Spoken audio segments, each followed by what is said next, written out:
Kato, would you like to introduce our first guest for the show? Sure. So our first guest, he has worked with some of the industry's most profound artists, and he's made some amazing sounding recordings. So it's my pleasure to welcome to Pro Studio Live, Neil Dorfsman. So Neil, thank you for coming today. You're welcome. Thanks for having me. Appreciate it. Awesome. How are you doing? I'm okay.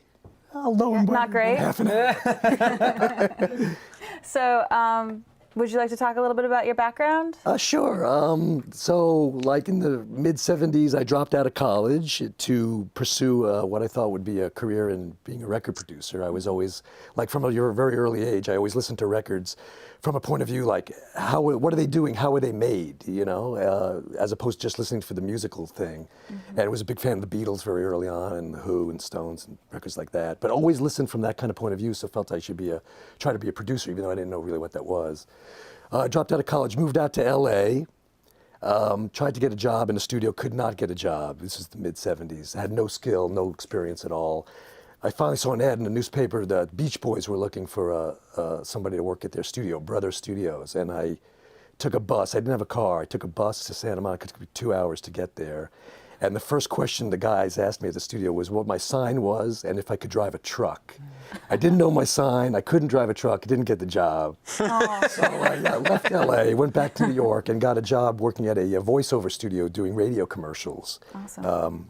Learning how to edit tape, learning how to take stock music and mix it with voiceovers. And then sent out a bunch of resumes, got a job at Electric Lady Studios in 1977. Sent out about 125 resumes. They called me one day. They needed somebody that night. They hired me that night. I became Eddie Kramer's personal assistant shortly thereafter, who trained me from the beginning. He did Hendrix and Led Zeppelin. Intense. It was intense. It's Eddie Kramer. Eddie Kramer. He's the man. So I worked there for about a year, and I was doing a record with Eddie at the band Foghat, and they decided to mix it at what was then a brand new studio, the Power Station. And the band asked me if I would go along with them to mix it there. So I did. Power Station asked if I would work there. So I took the job there because that was like the place to be. It had its own parking lot in the building. It had a pull tech for every channel. It was like ridiculous. It was like this whole new concept, live studio, big room, which was unheard of in the 70s. Everything was a dead room. They had a big live room. It was brand new. So I took that job, stayed there till '84, and then went freelance. And I had done a record with a guy named Mike Manieri, who's a vibes player, brilliant jazz vibes player in New York. And Mark Knopfler heard that record. Mark Knopfler from Dire Straits heard that record and asked me to do work on Dire Straits. And then that's when my producing and independent engineering career really started, 1985. Wow. Awesome. And I've been ever since independent producer, engineer, and gotten to work with most of my heroes, actually. It's fantastic. Yeah, it's been pretty amazing. Cool. Yeah, lucky. Also here in the studio with us is one of history's most recorded drummers, who's also a music producer and an entrepreneur as well. It's my pleasure to welcome the drum master, Kenny Aronoff. Kenny, thank you for being here. With that introduction, I didn't know they were talking about me.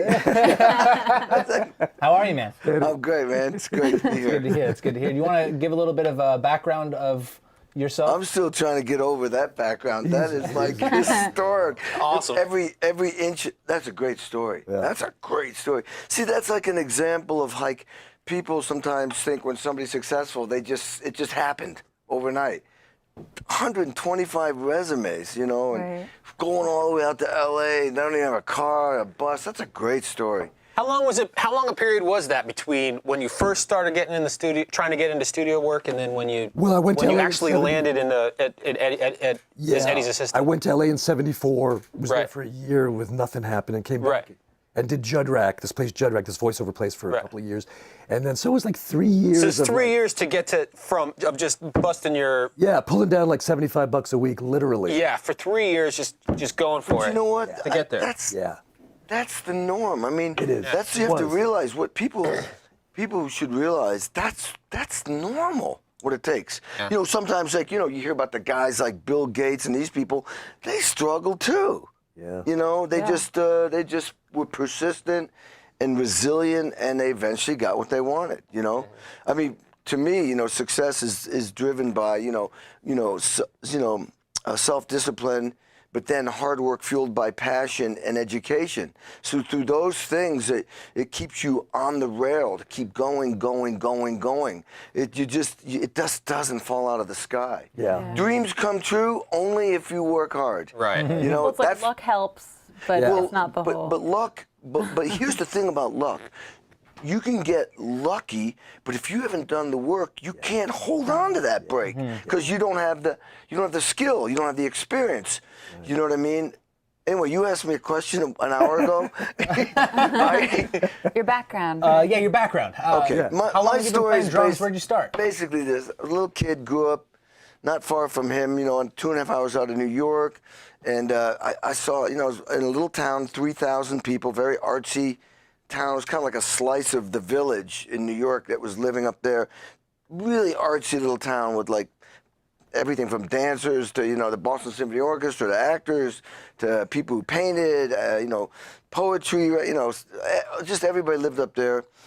And I saw the Beatles, you know, on TV, the Ed Sullivan Show, like 72 million people saw. And my story is 50 years later, I was playing with them, you know, honoring them for that show, which was a couple years ago. So that's like, and that's a little bit of the premise of my book, you know, how a kid, you know, how do you make it? How does a kid make it from a little town to that? And it's basically, I'm a workaholic, and I work my ass off, and I still am. It's like I say at the end of the book, Brian, when I was 11 years old, I thought, man, I'm going to do this for the rest of my life. And now that I'm years old, I'm 60-something, I still say I'm going to do this for the rest of my life. Yeah. I mean, that's just the way I'm made. And so, you know, they've called me the hardest working drummer in showbiz. That might be true because I'm such a workaholic. I literally have always put my career ahead of everything. Hence 2 divorces and a couple of other things because I'm so focused. It's always yes, and then I try to figure out how. So anyway, that's what got me where I am. But basically, you know, there was nobody teaching rock and roll when I was a little kid, so I was self-taught, played in bands when I was you know, I actually asked my mom, could you call the Beatles up? I want to be in the Beatles. You know, little kid. Did Ringo answer? What'd your mom say? First of all, it goes like this. Mom, call up the Beatles. I want to be in the band. Silence. This is while the Ed Sullivan Show's going. Mom, I'm going to grow my hair. I want girls going crazy for me. Call up the Beatles. Silence. She was dancing to the, you know, Ed Sullivan Show. Finally, I said, I want to be in a band, do something. And she said, go out and play. Yeah. So I started my own band. I could only afford a snare drum and a cymbal. I was guarding at 25 cents an hour. Wow. And I started a band called the Alley Cats. And the piano player played the Alley Cat. And we played Beach Boys and Beatles music. And then I saw Hard Day's Night, and that was it. When I saw that movie, I was like, I want to be that. So, you know, all through grade school, you know, in high school, it was like, you know, it was like school. I played a lot of sports, come home, do my homework, and I had a barn, and we just would rehearse with rock bands till midnight. Nice. You know, 7 days a week. It was the big hang. Everybody show up, you know, bring, you know, their beer and whatever else, and we'd hang out. And then, but there was nowhere to go. I didn't know what to do with this, and there was no mentor or rule book or teacher. So I ended up getting into classical music because the Boston Symphony Orchestra was there. So I studied. I did 5 years of college, 1 year at UMass, 4 years at Indiana University. Became this monster classical guy while I was still playing drum set, rocking out. And I got into 2 orchestras, Jerusalem Symphony Orchestra and the Quito, Ecuador.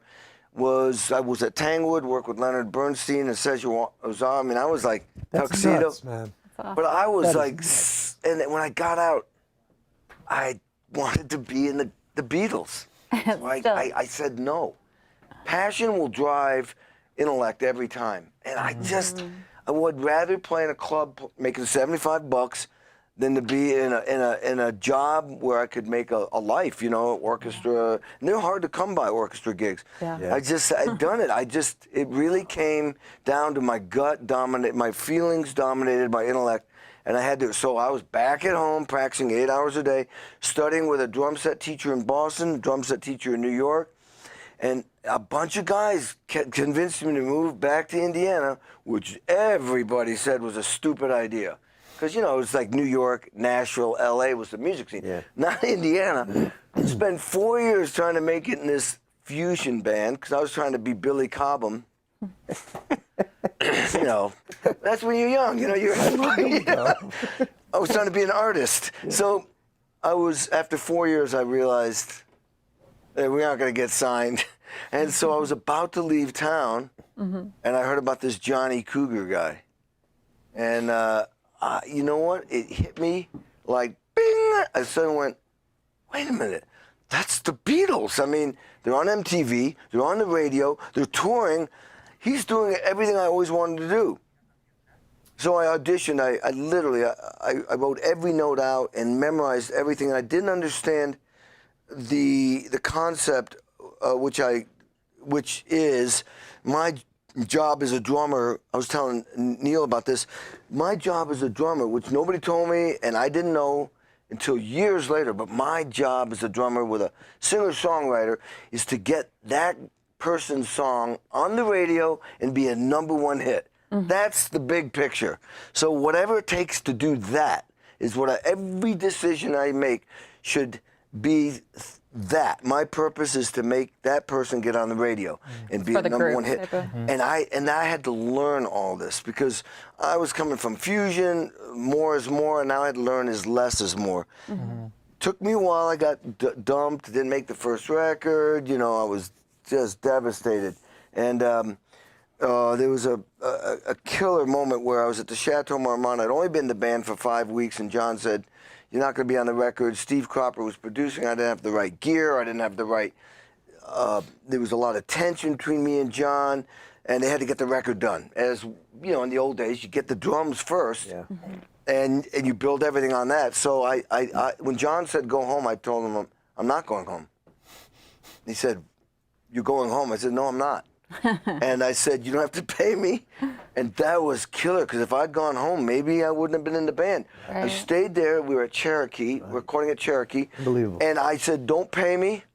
I'm going to watch these guys play my parts." And I said to him, this came right out of my mouth without, as if somebody spoke for me. And I went, "Am I still the drummer in your band?" And he kind of looked at me like, "What are you getting at?" And I went, "Well, if I'm still the drummer in your band, listen, I'm going to go to the studio, I'm going to learn what these guys are doing, and I'm going to benefit from that, and you're going to benefit because I'm your drummer." That's awesome. I have no idea how that came out. You know what? But see, I'm not a fight or flight guy. I'm a fight or fight guy. I mean, I was backed against the wall. I saw, this is it, and I was not going to go. So I had to figure out a way, you know, on my feet to, like, negotiate how at least I could stay there. Sure enough, I learned a lot, went back home, set up an 8-hour practice routine geared specifically for learning how to do this new thing, and how to be a John Mellencamp or a Johnny Cougar drummer. All I wanted to do is get back into that studio, and the next thing was to go on tour opening up for the Kinks, which to me was like, oh my God, I'm opening up for the Kinks. You know, they were part of that whole English, you know, rock and roll scene in the 60s. And all I did was focus on that record. American Fool was the next record. I played on it. It was one of the most miserable records I've ever made. They thought John should be Neil Diamond. There was a scene, literally, we made a record for 9 weeks, and I thought, I did it. And I got home, and 2 weeks later, John said, "Hey, Aronoff, it's Mellencamp. We're not done." I went, "No." He says, "We only got 4 songs." He'd kicked out 2 guys in the band during the record. Me and John almost got in a fist fight, which I knew if I had hit him, I'd be gone. It was just brutal, because John, what I didn't understand was I didn't know that John was about to lose his record deal. I just was happy to be playing drums. But he was dealing with the whole business. The whole business, marketing, radio, you know, everything, lawyers, managers. I just wanted to make sure I got on the record. We eventually go back home with our tail between our legs.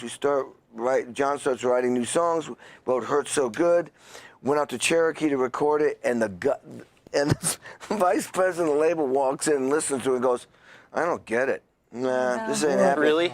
No. John walked him to the door at Cherokee. Literally, I heard this recently, kicked him in the ass. What? Into the part, out under the curb. John lost his record deal, of course. But that record... Were those the tunes that actually made it to the actual record? Yeah, Hurt So Good was the first release. We lost our deal, but then somebody started test marketing it and tested so well on radio. Got our record deal back. Won a Grammy for that record. John won a Grammy for vocal performance on Hurt So Good. Wow. I guarantee you that guy that he kicked in the ass was standing next to him when the pictures were taken going, see, I told you this was a great song. But here's the deal. When that record came out, Hurt So Good came on the radio, and John's goal was, and he was fighting everybody, wanted to make the drums so loud. And you remember how they were really up there? And Incredible. Minimal, a guitar on the right speaker, guitar on the left, which we were scared to do because you thought you should put more on. Yeah. But when you get the right tones, and it becomes bigger like AC/DC. Totally. That record came on, and his goal was to blow any song that came on the radio before us and any song that came after us. What year was that, Ken? That was 81, 82. And that early? Now, this is like Eye the Tiger and Ebony and Ivy. They didn't stand a chance with the sound of our... And we blew everybody off. And that song became number 2. Something was keeping us out of number 1. And it stayed there forever. And then they released Jack and Diane. It kept coming up, and Hurt So Good wouldn't come down. And we had 2 songs in the top 10. This is when you were in the top 100 on Billboard hit singles, there were no other charts. Yeah. There was none of this like adult contemporary. When you were number 1 on those charts, you were number 1, period. All over the country. And we had a number 1 and number 2 hit single, and we were MTV's favorites. And man, my career was launched.